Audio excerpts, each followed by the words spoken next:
My name's John Schweppe. I'm the policy director at American Principles Project, a pro-family conservative group based out of Virginia. We've been working all across the country on these age verification bills as well as at the federal level. I just want to start with something because we kind of talked about the perfect here, and that is going to be pretty impossible. Rep Bingle brought up the 5G thing, which I have a very funny story about how I found that out. But look, I think we have to look at 83%. Involved my wife. I texted her. I was like, check out Pornhub. Look at. Anyway, I was so proud of their little thing pulling out. Anyway, 83% of Americans, according to one poll, support this. And so I think that's where we're kind of starting at. You know, there's a lot of really detailed questions about how we're going to go about this, but this is where the American people are at, Republican and Democrat. They want to see this done. They want to protect kids from this material. I'm proud to be here today in support of HB 1993, an incremental bill, a first step bill that'll go towards protecting kids online and providing important peace of mind to parents. As it stands currently in Missouri, online porn websites are free to distribute the most hardcore porn imaginable to children. There are no consequences for doing so. This has led to a proliferation of porn use among young people. As mentioned earlier, according to one study, the average age of first porn use is now just 12 years old. And that's just an average, so for many kids, it's obviously younger than that. HB 1993 seeks to solve this problem using the least restrictive means possible while maintaining privacy and virtual anonymity. Because the technology has improved greatly in the last few years, age verification is as easy as ever, and there are a number of feasible ways to do it. This bill would require online porn websites to choose one of those ways and implement a functional age verification system to prevent minors from accessing their pornographic content. The enforcement mechanism here is civil liability, and I do think that's a really effective mechanism. You know, we talked about the 5G thing. I think one of the reasons that's still the case is because we haven't seen a bunch of these court cases go against the porn sites. I think once that starts to happen, you'll see some adjustments. If an online porn site, excuse me, fails to adhere to this law, they would be held liable every time a child accessed their content, and parents would be able to sue them on their child's behalf. And on the issue of privacy, which Representative Lovasco brought up, the bill does forbid porn companies or third-party age verification providers from retaining that identifying information, and it imposes liability that is likely to act as a powerful deterrent and enforcement mechanism. Almost everyone here should be able to agree that we don't want kids accessing porn, just like we don't want kids smoking, as we talked about earlier, drinking or gambling. I'm from Virginia. That's a state that has legalized sports betting, but kids can't place bets because FanDuel and DraftKings and all the other sports betting apps have age verification software in place. This protects kids from picking up an addictive habit before their brains have fully developed and matured. And it's not an undue burden on adults. It's still extremely easy for a degenerate sports gambler like me to place a bet.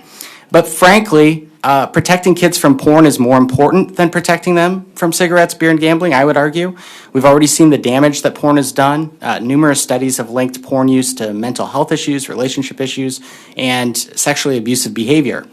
And because I know the good folks here today have never looked at online pornography, let me tell you, you know, what we were talking about, Cinemax, I think the Net Choice guy mentioned, the internet today is nothing like the topless girls we saw in Playboy and Hustler of old. Actually, the internet's made porn really weird. The number 2 search for porn in the United States is hentai, which is cartoon porn. So that's basically, you know, it means strange appearance in Japanese. This is the most psychologically disturbing pornography on the internet, and it's being targeted to kids, often featuring characters from Disney films, Paw Patrol, Saturday morning cartoons. It's really messed up.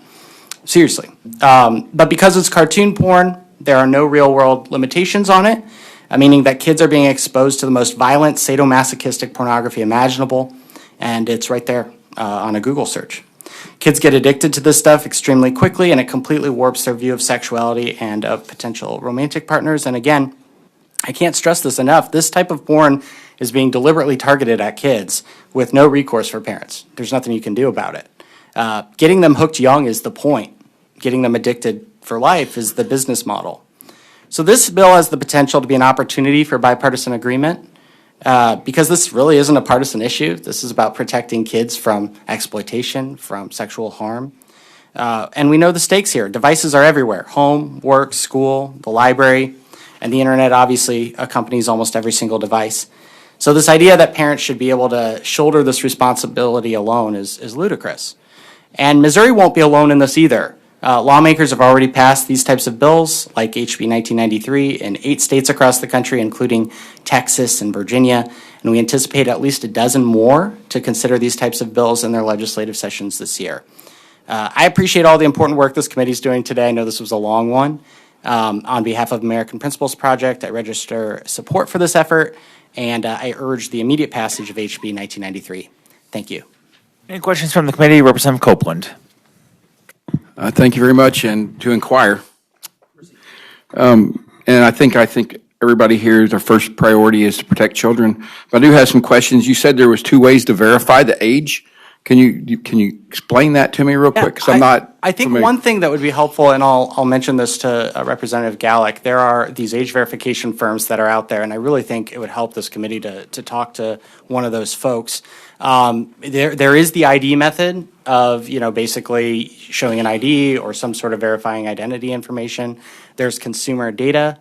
So, right now your phone. So if I get on the phone, I can't I take a picture of my ID and send it? That's one way, but these age verification firms often rely on either biometrics, which is taking a picture of you and then deleting it basically, or they rely on consumer data. So right now, and this is kind of dystopian and it freaks people out, but your cell phone has a total profile on who you are, how often you go to church, all these different things, and companies buy that. And so you can reliably determine, based on a device, how old you are. Without any sort of, so theoretically, if a porn site hired on one of these companies and they use that method, the site and your device could communicate, do the age verification, and you would never even be aware of it. So, okay, how does the porn site know someone? How do they know each time someone gets on that? Then I mean, so do they have to verify? So I'm 28, whatever, and I want to get on that site. I'm over 18. I'm gonna have to verify my age to get on that site, correct? So Rep. Gallick brought this up. They often are hiring third-party contractors.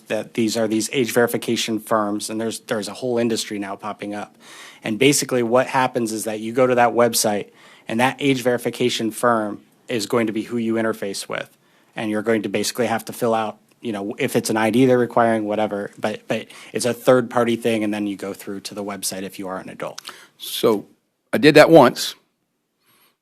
A month later, like they say, right, whatever, I want to go back on again. Do I have to verify myself again?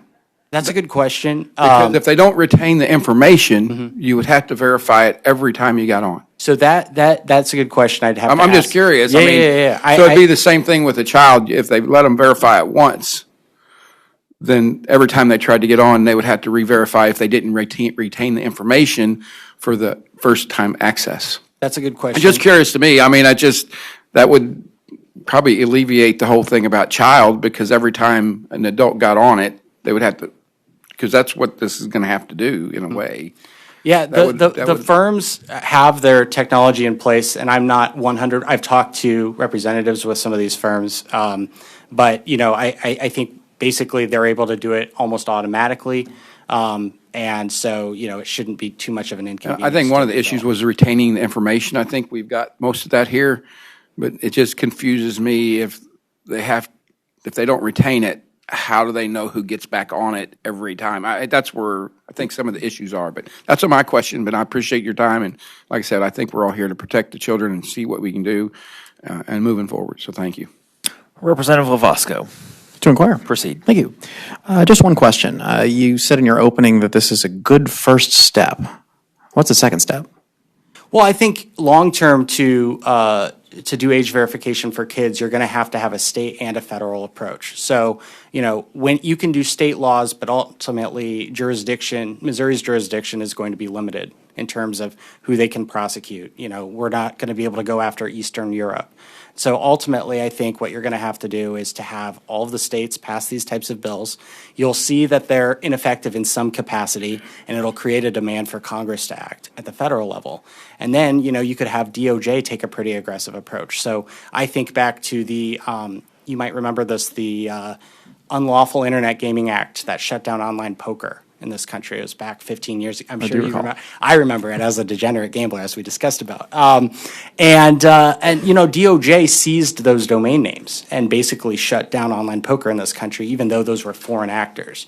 And so I think that's the type of thing you could maybe do at the federal level. I know Mike Lee is exploring this right now with a bill called the Screen Act. But, look, we look at the states as the laboratories of democracy. Missouri has an opportunity here to really, go on the books and say, this is what we support. We want to protect kids in our state. And then I think Congress is always slower than the state legislatures. So I think, maybe they act later. Given that the internet is a worldwide body of information and the vast majority of the humans currently in existence do not live in the United States, even if we passed something similar at the federal level, would not the vast majority of pornography be hosted elsewhere and not subject to our jurisdiction? And wouldn't that simply be the venue by which kids would ultimately consume their content? You'd have to explore that, but I think, if you really wanted to have an aggressive, let's say, Joe Biden wins a second term and decides this is what he wants to do. I think he could go in there, empower DOJ, and, look at these websites. And if these websites, foreign actors, are violating United States law, DOJ could act. But again, these are discussions that'll have to take place at the federal level. The reason I say first step is that our goal at APP is explicit. We want to do age gating for kids with porn. We think that kids under the age of 18 shouldn't be accessing this, that there's a compelling state interest in protecting them from this content. And so this is the best place to start. So one last comment, I guess, going back to my previous concern that I addressed with the Congresswoman about unintended consequences and ultimately the scope of what this opens the door for. What you just described there with the federal government pulling down websites or blocking access at the federal level nationwide would effectively be not all that different than what China does to its citizens with the Great Firewall.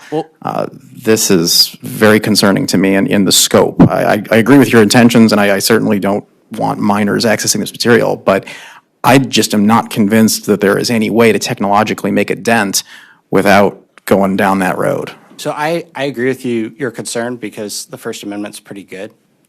Generally support that. I think that, when it comes to pornography for minors, even the Supreme Court case you mentioned earlier that took down COPA, Reno v. ACLU, Ashcroft v. ACLU, they mentioned that there is a compelling state interest in protecting minors, that this wasn't speech for them. And so I think the real question is, can we do this in a way, as you mentioned, that is using the least restrictive means possible to protect adult speech? I disagree with Reno that pornography is speech, obviously, but look, that is what we're living under. And, in our opinion at our organization, these bills could comport with Reno and with Ashcroft.